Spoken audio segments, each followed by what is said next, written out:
سال کے دنوں اور راتوں میں 15ویں شب یعنی شعبان کی جو مقدس رات ہے جس کو شب بارات کہا جاتا ہے، اس کا دن اور رات بڑی برکتوں والا ہے۔ امت محمدیہ صلی اللہ علیہ وسلم پر یقیناً یہ اللہ تبارک و تعالی کا خاص کرم ہے۔ شب بارات جیسی نورانی رات سے ہمیں سرفراز فرمایا۔ یہ رات ہر سال آتی اور چلی جاتی ہے، لیکن کتنے ہی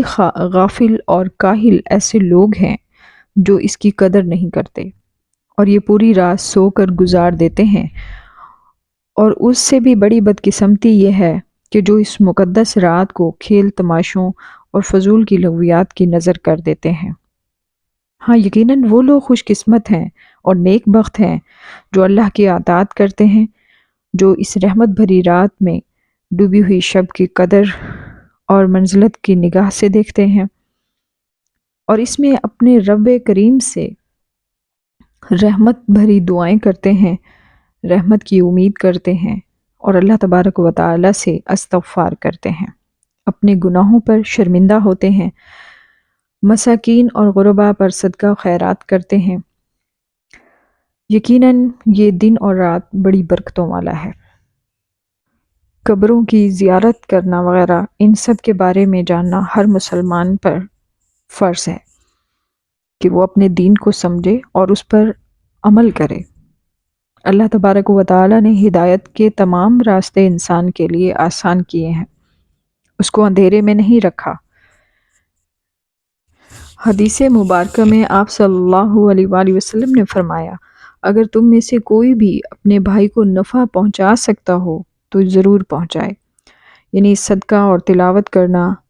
ذکر خیر کرنا، اور اگر کسی مرحوم کو اس کا ثواب پہنچانا تو یقیناً ان کے لیے بھی فائدہ مند ثابت ہوگا۔ شب بارات میں وہ کون سے لوگ ہیں جن کی دعائیں قبول نہیں ہوتی؟ یعنی اگر کسی میں یہ گناہ پایا جاتا ہے تو وہ اس سے توبہ کر لے تاکہ اللہ تبارک و تعالی اس کے لیے رحمت کے راستے کھول دیں۔ نمبر 1 کون سا ہے کہ مشرک، یعنی جو اللہ کے ساتھ اس کی ذات اور صفات میں کسی کو شریک کرنے والا ہو۔ نمبر 2 ماں کا نافرمان۔ نمبر 3 باپ کا نافرمانی کرنے والا۔ اور نمبر 4 کاہن، یعنی ایسا جو غیب کی باتیں بتانے والا ہو۔ نمبر 5 نجومی، یعنی ستاروں سے غیب کی خبریں بتانے والا اور اس پر یقین کرنے والا۔ جادوگر اور فال نکالنے والا کہ آئندہ کیا ہونے والا ہے، فال نکالنے کی بجائے وہ استخارہ کر لے تاکہ اللہ تبارک و تعالیٰ کی مدد بھی ظاہر ہو اور اس کے لیے آسانی کے راستے بھی بنے۔ اور بد مذہب، یعنی جو بدعتی ہو، ایسے کام کرتا ہو جو شریعت میں نہ ہو لیکن وہ ان کو جاری رکھے۔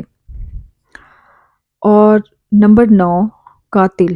یعنی جس کسی نے ناحق کسی کا قتل کیا ہے تو اس کی بھی اس رات بخشش نہیں ہوتی۔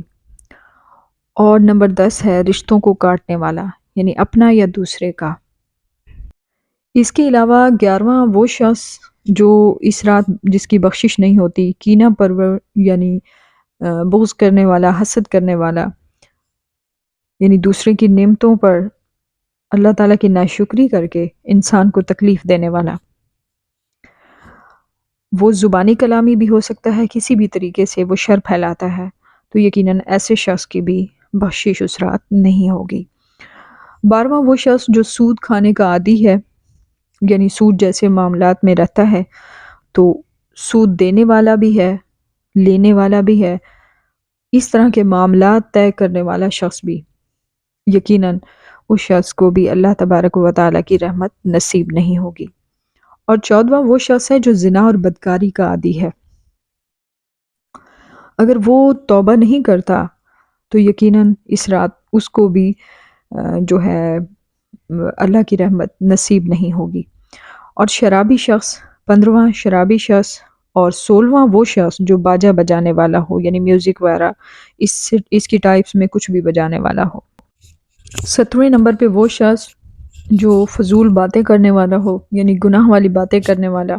اور اس کے علاوہ گانے گانے والا۔ اور 18واں وہ شخص یعنی وہ مرد جو اپنا پاجامہ کپڑا یا کرتا جو ہے وہ اپنے ٹخنوں سے نیچے لٹکا کر تکبر کرنے والا ہو۔ آج کل تو بدقسمتی سے یہ فیشن ہو گیا ہے، اور عورتیں جو ٹخنے دکھاتی ہیں، ٹھیک ہے، جبکہ یہ سب کچھ اس کے برعکس ہو رہا ہے۔ اور عورتوں کے ٹخنے اگر نظر آتے ہیں تو وہ اس رات اگر بخشش نہیں مانگتی اور آئندہ اس گناہ کو ترک نہیں کرتی، ایسا ارادہ نہیں رکھتی، تو یقیناً ان کی بھی اس رات بخشش نہیں ہوگی۔ اور 19واں وہ شخص جو ناجائز ٹیکس وصول کرتا ہے، ناجائز کسی سے پیسے وصول کرتا ہے کسی بھی مد میں۔ اور 20واں وہ شخص جو جلاد ہے۔ جلاد سے مراد یعنی وہ ظلم کرتا ہے، دوسروں پر جبر کرتا ہے۔ ایسے شخص کے لیے بھی اس رات کوئی رحمت یا بخشش کا ذریعہ نہیں ہے، اگر وہ اپنے گناہوں سے معافی مانگ کر آئندہ ان کو ترک کرنے کا یا چھوڑنے کا ارادہ نہیں رکھتا۔ یہ تمام وہ گناہ ہیں جو کہ اس صورت میں ایسے شخص اللہ کی رحمت سے محروم رہیں گے اگر یہ ان گناہوں کو چھوڑنے کا ارادہ نہیں رکھتے۔ اگر ان پر جمے ہیں اور آئندہ بھی اس کا ارادہ کرتے ہیں تو یقیناً اللہ تبارک و تعالیٰ بہتر نیتوں سے واقف ہیں، تو وہ اس رات جو ہے ان کی بخشش نہیں کریں گے۔ اگر وہ ترک کر دیں گے تب یقیناً ان کی بخشش ہو جائے گی۔ اللہ تبارک و تعالیٰ تو غفور الرحیم ہے، وہ ایک آنسو پر بھی اپنے بندے کو بخش دیتے ہیں۔ شب برات کی رات غسل کرنا مستحب ہے، یعنی باعث ثواب ہے، اور یہ اس لیے ہے تاکہ شب بیداری میں مدد ملے اور اس سے عظمت اور فضیلت بھی ظاہر ہوتی ہے۔ یقیناً اس رات فرشتے آتے ہیں تو انسان کو چاہیے کہ وہ اپنا لباس، جگہ، گھر اور اپنے جسم کو صاف کرے تاکہ رحمت کے فرشتوں کو اس کے لباس سے یا اس کے جسم سے کسی بھی قسم کی بدبو نہ آئے۔ اب سوال یہ پیدا ہوتا ہے کیا شب برات میں دعائیں مقبول ہوتی ہیں؟ تو یقیناً اس رات کی خاصیت یہ بھی ہے کہ دینی اور دنیاوی مقاصد پر مشتمل جتنی بھی دعائیں ہیں جو کہ جائز دعائیں ہیں وہ اللہ تبارک و تعالی قبول فرماتے ہیں۔ جیسے کہ حدیث مبارکہ سے جانتے ہیں، حضرت ابو امامہ رضی اللہ تعالیٰ عنہ سے روایت ہے کہ رسول اللہ صلی اللہ علیہ وآلہ وسلم نے ارشاد فرمایا، 5 راتیں ایسی ہیں کہ ان میں دعا رد نہیں کی جاتی: رجب کی پہلی رات، شعبان کی 15ویں رات یعنی شب برات، اور جمعہ کی رات، عید الفطر کی رات، اور نہر یعنی بقر عید کی رات، جس کو 10ویں ذی الحج کی شب بھی کہا جاتا ہے۔ یہ راتیں ایسی ہیں جن میں دعائیں قبول ہوتی ہیں۔ شب برات کی رات روزہ رکھنا کیسا ہے؟ تو اس کے بارے میں ہم حدیث مبارکہ سے جانتے ہیں کہ حضور اکرم صلی اللہ علیہ وآلہ وسلم نے ارشاد فرمایا، رمضان کے بعد سب سے افضل شعبان کے روزے ہیں، یعنی تعظیم رمضان کے لیے۔ اور ایک جگہ جو کہ ترمذی میں آپ صلی اللہ علیہ وسلم نے فرمایا ہے، بخاری شریف اور مشکات شریف میں ہے کہ ام المؤمنین حضرت عائشہ صدیقہ رضی اللہ تعالیٰ عنہا روایت کرتی ہیں کہ آپ صلی اللہ علیہ وسلم سوائے رمضان کے کسی مہینے کا پورا روزہ نہیں رکھتے تھے، اور اس کے بعد آپ صلی اللہ علیہ وسلم کو شعبان سے زیادہ کسی مہینے میں روزے رکھتے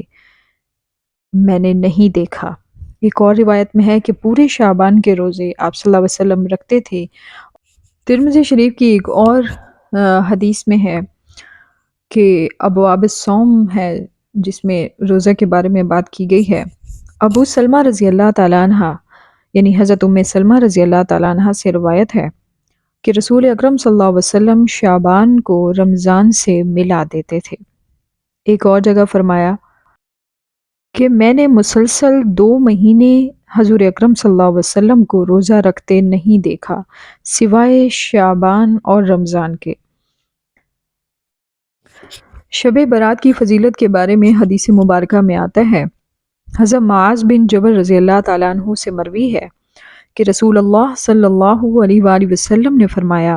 شعبان کی 15ویں شب میں اللہ تبارک و تعالی اپنی تمام مخلوق کی طرف تجلی فرماتے ہیں اور سب کو بخش دیتے ہیں،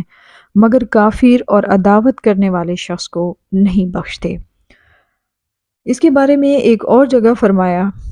کہ جن دو شخصوں میں دنیاوی عداوت ہو اور اس رات کے آنے سے پہلے انہیں چاہیے کہ ہر ایک دوسرے کی خطا کو معاف کر دے تاکہ مغفرت الہی کا حصہ انہیں بھی شامل ہو۔ ایک اور جگہ ام المؤمنین حضرت عائشہ صدیقہ رضی اللہ تعالیٰ عنہا سے روایت ہے کہ حضور اکرم صلی اللہ علیہ وسلم نے فرمایا، میرے پاس حضرت جبرائیل علیہ السلام آئے اور کہا یہ شعبان کی 15ویں رات ہے، اس میں اللہ تبارک و تعالی جہنم سے اتنے لوگوں کو آزاد کرتے ہیں جتنے بنی کلب کی بکریوں کے بال ہیں، مگر کافر اور عداوت کرنے والے اور رشتے کاٹنے والے یعنی رشتہ داروں سے قطع تعلق کرنے والے اور کپڑا لٹکانے والے یعنی ٹخنوں سے نیچے کپڑا لٹکانے والے اور والدین کی نافرمانی کرنے والے اور شراب اور زنا کرنے والے کی طرف نظر رحمت اللہ تبارک و تعالی نہیں فرماتے۔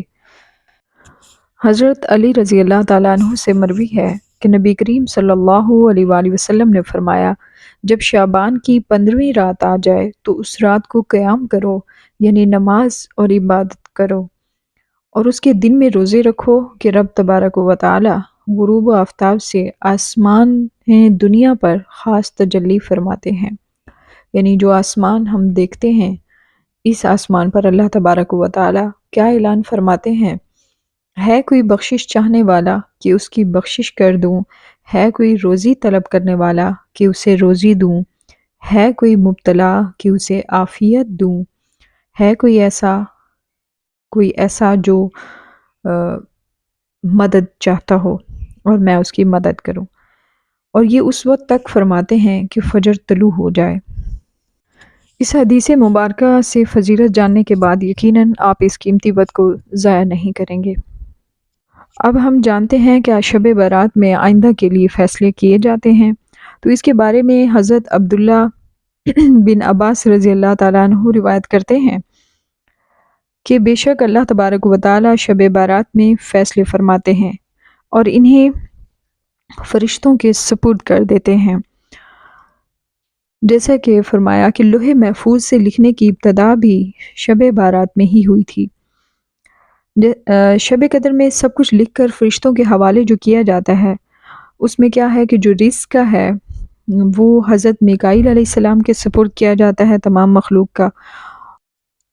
اور جنگوں کا جتنا ہے وہ حضرت جبرائیل علیہ السلام کے سپرد کیا جاتا ہے۔ یوں ہی زلزلے، بجلیاں وغیرہ کے جو احکام ہیں اور رزق کے بارے میں بھی حضرت اسماعیل علیہ السلام کے حوالے کیا جاتا ہے، جو آسمان دنیا کے مالک ہیں، اور آپ ایک زبردست فرشتہ ہیں، اور مصائب کا نوشتہ جو ہے وہ ملک الموت کے سپرد کر دیا جاتا ہے۔ اب آگے فرماتے ہیں کہ عبادت کی فضیلت کے بارے میں کیا ہے، یعنی جس نے اس رات شب برات میں 100 رکعت نماز پڑھی تو اللہ تبارک و تعالیٰ کے پاس 100 فرشتے اس کے پاس بھیجتے ہیں، 30 تو وہ جو اس کو جنت کی بشارت دیتے ہیں، اور 30 جو ہیں وہ اس کو جہنم کی آگ سے بچانے پر مامور ہو جاتے ہیں، اور 30 اسے دنیا کے آفات سے بچاتے ہیں، اور 10 اسے شیطان کے مکر سے اس کو محفوظ رکھتے ہیں۔ اب ہم جانتے ہیں کہ شب برات کے لیے کوئی مخصوص دعائیں حضور اکرم صلی اللہ علیہ وآلہ وسلم نے بتائی ہیں، تو اس کے بارے میں ہے کہ حضرت عائشہ رضی اللہ تعالیٰ عنہ سے روایت ہے کہ وہ کہتی ہیں ایک بار شعبان کی 15ویں رات تھی، یعنی شب برات، جس میں حضور اکرم صلی اللہ علیہ وسلم کی باری میرے ہاں تھی، تو وہ کہتی میں نے آدھی رات کے وقت حضور اکرم صلی اللہ علیہ وسلم کو بستر پر نہیں پایا، تو مجھے احساس ہوا کہ جیسے وہ کسی اور کے پاس چلے گئے ہیں، تو میں نے اپنی چادر لپیٹی اور حضور صلی اللہ علیہ وسلم کی تلاش میں ادھر ادھر دیکھنے لگی۔ تو فرماتے ہیں کہ جب میں اپنے حجرے کی طرف آئی تو دیکھا تو حضور اکرم صلی اللہ علیہ وآلہ وسلم سجدہ ریز ہیں۔ تو ایک بار حضرت عائشہ رضی اللہ تعالیٰ عنہ نے حضور صلی اللہ علیہ وسلم سے پوچھا کہ میں کون سی دعا پڑھوں؟ آپ صلی اللہ علیہ وسلم نے فرمایا، اللہم انک عفو تحب العفو فاعف عنی، یعنی اے اللہ بے شک تو معاف فرمانے والا ہے تو تجھے معافی پسند ہے، تو اے رب کریم ذوالجلال تو ہمیں معاف فرما دے۔ تو حضرت عائشہ رضی اللہ تعالیٰ عنہ کی ایک حدیث جو پہلے بھی میں نے بیان کی ہے، اس میں بھی یہی ہے کہ آپ صلی اللہ علیہ وسلم جو ہے مومنوں کے لیے، مومنات کے لیے اور شہداء کے لیے دعائے مغفرت فرما رہے تھے، جیسے کہ اللہم اغفر لی ولوالدی وللمؤمنین والمؤمنات، اے اللہ مجھے بخش دے اور میرے والدین کو اور تمام مومن مردوں اور عورتوں کو۔ ایک اور دعا فرمائی، ربنا اغفر لنا ولاخواننا الذین سبقونا بالایمان ولا تجعل فی قلوبنا غلا للذین آمنوا ربنا انک رؤوف الرحیم۔ سورۃ الحشر میں ہے،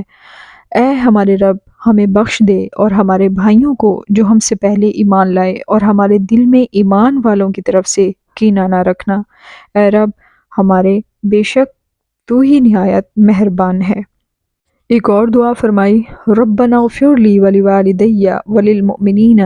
یوم یقوم الحساب، اے ہمارے رب مجھے بخش دے اور میرے ماں باپ کو اور سب مسلمانوں کو جس دن حساب قائم ہو۔ یقیناً مومن مردوں اور عورتوں کے لیے دعائے مغفرت کرنا بہت بڑا ثواب ہے۔ حدیث شریف میں آتا ہے کہ جو مومنین اور مومنات کے لیے مغفرت طلب کرتا ہے، یعنی ان کی مغفرت کی دعا کرتا ہے، تو اس کو اللہ تبارک و تعالیٰ تمام مومنین اور مومنات کے برابر نیکیاں لکھ دیتے ہیں۔ تو یہ مختصر سا عمل ہے کہ آپ تمام مسلمانوں کے لیے جو زندہ ہیں اور جو اس دنیا سے وفات پا گئے ہیں، ان سب کے لیے مغفرت کی دعا کریں۔ یقیناً آپ کے لیے بھی بہت سارے اعمال، بھاری اعمال لکھے جائیں گے، یعنی بہت زیادہ نیکی کا ثواب لکھا جائے گا۔ اس سے بڑی بات کیا ہوگی کہ آپ مختصر الفاظ میں اور عاجزی کے ساتھ اللہ تبارک و تعالیٰ سے یہ دعا کریں، تو آپ خود دیکھ سکتے ہیں کہ اس دنیا میں کتنے مسلمان ہیں اور کتنے گزر چکے ہیں، جو کہ ان گنت ہمارے گنتی میں بھی نہیں آئیں گے، اور اللہ تبارک و تعالیٰ ان کی مغفرت کے برابر ہمارے اعمال نامہ میں ثواب لکھ دیں گے۔ اچھا، قبروں کی زیارت کرنا کیا سنت ہے؟ تو اس کے بارے میں حضور اکرم صلی اللہ علیہ وسلم نے فرمایا کہ قبروں کی زیارت کرنا جو ہے وہ جائز ہے، جیسا کہ حضرت عبداللہ بن مسعود رضی اللہ تعالیٰ عنہ سے مروی ہے کہ رسول صلی اللہ علیہ وسلم نے فرمایا، سنن ابن ماجہ میں ہے، کہ میں نے تم کو زیارت قبور سے منع کیا تھا، اب قبروں کی زیارت کرو، اس لیے کہ وہ دنیا سے بے رغبت کرتی ہیں اور آخرت کی یاد دلاتی ہیں۔ حضرت ابو ہریرہ رضی اللہ تعالیٰ عنہ روایت کرتے ہیں کہ قبروں پر جانے کی جو ثواب ہے وہ زیارت کریں، اس لیے کہ قبریں موت کو یاد دلاتی ہیں۔ اور اس کے بارے میں علماء کرام فرماتے ہیں کہ قبروں کی زیارت کے لیے جو ہے مردوں کا جانا تو سنت ہے، لیکن عورتوں کا جانا منع ہے، یعنی اللہ کی لعنت ہے ان عورتوں پر جو قبروں کی زیارت کرتے ہیں۔ تو یقیناً مردوں، اپنے گھر کے مردوں کو آپ جو ہے وہ اس سنت کی تکمیل کے لیے بھیجیں گے۔ اللہ تبارک و تعالی ہمیں عمل کی توفیق دیں۔ اور قبرستان میں جاتے ہوئے ایک مسئلے کا بھی خیال رکھیں کہ قبرستان میں جوتیاں پہن کر نہ جائیں۔ ایک شخص کو حضور اکرم صلی اللہ علیہ وآلہ وسلم نے جوتے پہنے دیکھا تو فرمایا، جوتے اتار دو، نہ قبر والے کو تم ایذا دو نہ وہ تمہیں دے۔ یعنی قبر پر بیٹھنا، سونا، چلنا، پیشاب وغیرہ کرنا حرام ہے۔ قبرستان میں جو نیا راستہ نکالا گیا اس سے گزرنا ناجائز ہے، خواہ نیا ہونا اسے معلوم ہو یا اس کا گمان ہو۔ اچھا، شب بارات کی رات میں لوگ جو حلوہ پکانا فرض بنا لیا ہے، یہ ایسا کچھ نہیں ہے، نہ ہی سنت ہے تو اس طرح کا عمل کرنا، بلکہ بہتر ہے کہ عمدہ کھانا بنائیں اور کسی غریب مسکین کو دیں اور اپنے اہل و عیال کو کھلا کر ثواب حاصل کریں، یہ بھی بہت ثواب کا کام ہے۔ اور اس کے علاوہ صدقہ خیرات کریں، صلہ رحمی کریں۔ لہٰذا انسانی فطرت کا تقاضا ہے کہ ایسے موقع پر کوئی مرغوب لذیذ کھانا پکایا جائے۔ تو بعض عالموں نے فرمایا ہے کہ بخاری شریف کی اس حدیث سے قرآن پاک کی سورہ آل عمران میں ہے، لَن تَنَالُوا الْبِرَّ حَتَّىٰ تُنْفِقُوا مِمَّا تُحِبُّونَ وَمَا تُنْفِقُوا مِنْ شَيْءٍ فَإِنَّ اللَّهَ بِهِ عَلِيمٌ، یعنی تم ہرگز بھلائی کو نہ پہنچو گے جب تک راہ خدا میں اپنی پیاری چیز کو خرچ نہ کرو، اور تم جو کچھ خرچ کرو اللہ کو معلوم ہے۔ اس آیت مبارکہ میں آپ مال خرچ کرنے کی فضیلت جان کر یقیناً اس میں کوتاہی نہیں کریں گے۔ اللہ تبارک و تعالیٰ سے دعا ہے کہ اس رات کی رحمت سے ہمیں بخش دیں، اور ہمارے جتنے عزیز و اقارب ہیں اور ہمارے دوست احباب ہیں، جتنے مسلمان ہیں، سب کی مغفرت فرمائیں اور سب کی مشکلات آسان کریں۔ جو مشکلات کا شکار ہیں، اللہ تبارک و تعالیٰ ان کی جائز حاجات پوری کریں۔ اللہ تبارک و تعالیٰ سے تہ دل سے دعا ہے کہ جتنے لوگ اولاد کی نعمت سے محروم ہیں، ان کو اللہ تبارک و تعالیٰ اس رات کی رحمت سے اس سال اولاد سے نوازیں۔ کثرت سے نوافل پڑھیں، عبادات کریں، اذکار کریں، قرآن پاک کی تلاوت کریں۔ اللہ تبارک و تعالیٰ آپ کو اور مجھے اور میرے اہل و عیال کو بخش دیں۔ آمین ثم آمین۔